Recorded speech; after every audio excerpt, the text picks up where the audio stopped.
everyone, welcome back to my page. We are talking about Louisiana Notary Public, and I am going over vocabulary words with you.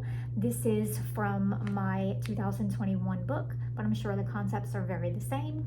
Today, what I want to talk about is forced heir. A forced heir can be sometimes a complicated thing to grasp, especially when you're dealing with the legacies and dispositioning of property once someone passes away in the will and testament.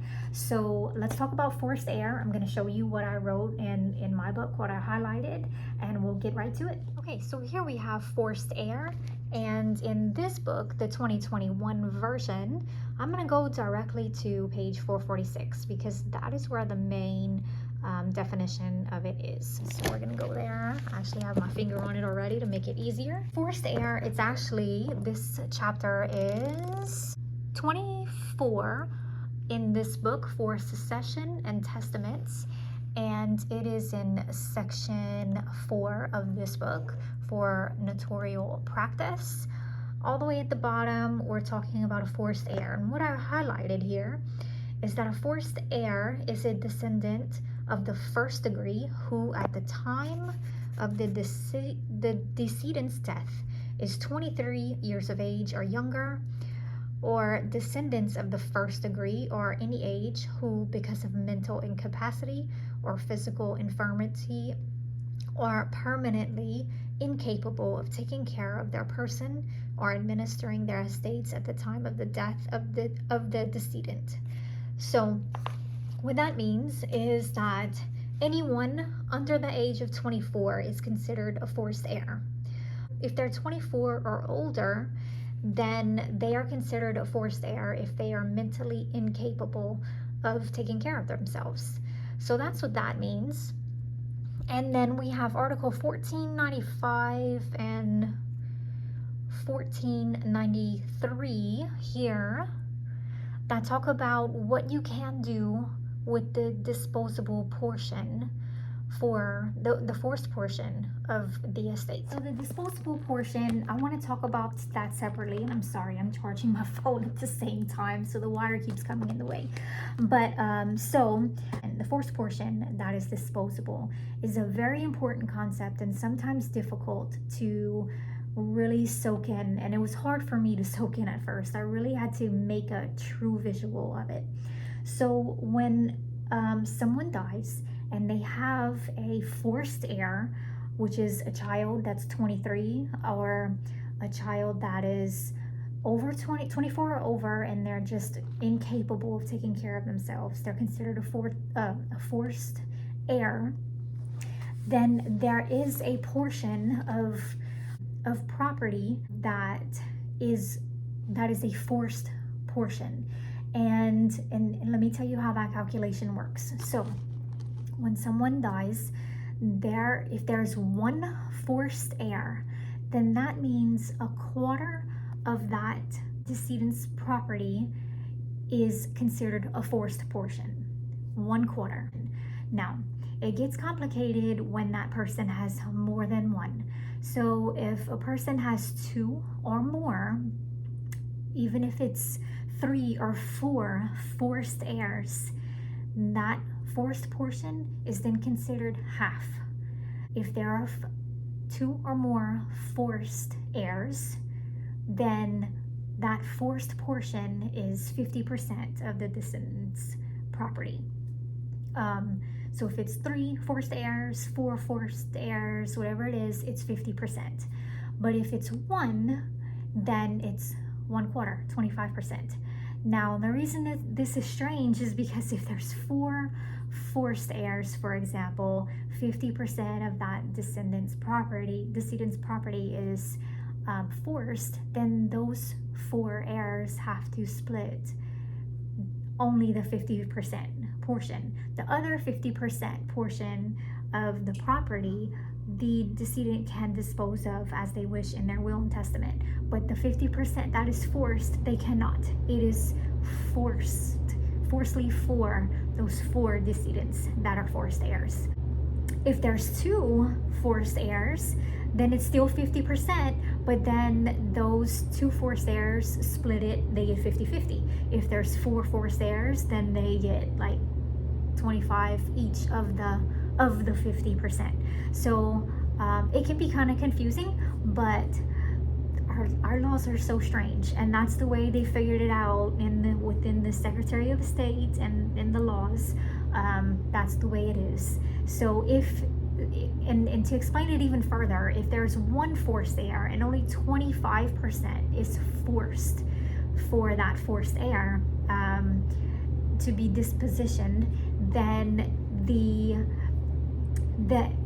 decedent can actually dispose of, as they wish in their will, 75% of their property.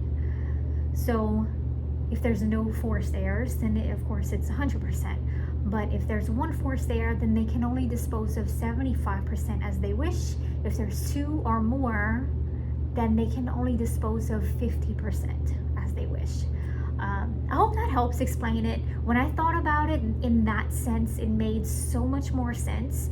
And I tell you what, I kind of drew it out in the book in a section. It's kind of strange. I actually think I have it. Let's see if I can get to it quick.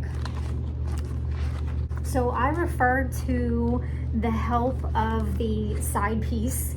Mr. Alan Childress made a good explanation of this, and it saved the day and helped me figure this concept out. And if you have the side piece, then hopefully he's still writing about this, but in 2021 he did explain it very well, and that's how I figured it out. So based on his explanation, I came up with this colorful picture here. I don't know if you can see it. Actually, I'm gonna flip my camera over. Maybe we can show it better. One second. So this is what I drew out. So you can see I have I drew out the Louisiana state here. Well, no, I didn't draw this, obviously, but this was in the book, and I just picked it. And what I did is I highlighted, so this, let me see if I can stop shaking. So this section here, this vertical rectangle, is considered community property. So let's say in this example, it's a married couple. Okay, so this is community property. This pink section is considered separate property, owned by the person who died, okay? So this we have community property, this we have separate property. So then the person, one person dies, okay? Be it the person who has this separate property. So now this person has all this property right here that's considered his property to dispose of in his will and testament, because he has 50% of the community property, okay? So what this explanation is saying is this is 50% of his total property, okay? So this 50% he can dispose of as he wishes in his will and testament. And then this other 50% here, if he has two or more forced heirs, has to be split up between those forced heirs. That's what that's saying. Now, if he only has 1 forced heir, then that means he can dispose of this 50% plus this 25% here. And then this 25% is for the forced heir. If he has no forced heirs, of course, this is a totally different scenario. And then I put some notes here. So you can copy these notes that I wrote. This helped me so much, I have to say. So I wrote here, if 1 forced heir, 1/4 goes to the forced portion. If multiple forced heirs, half is forced. And then that third point right there, if you want to copy it, it's fine. But for the purpose of this video, we're talking just about forced heirs and forced portions. I hope that helps. And if you want to copy what I did here, I'm okay with that. I do hope that helps. it can be a complicating concept to grasp, or it was for me. Maybe it won't be for you, and that's wonderful. I hope it is not, or if it is, I hope that helped, because it was complicated for me to grasp.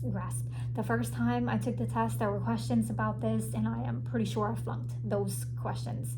But the second time, I went in with so much more confidence because I drew that out. I read up more, I studied up more, and I really comprehended the concept of what it meant. And there were questions about it again on the exam on the second time. So you no doubt will have some kind of question. And if you don't have a question about it on the exam, that's awesome. Because no telling what they're going to put on the exam. They're different all the time. But whatever the case, I do hope it helps.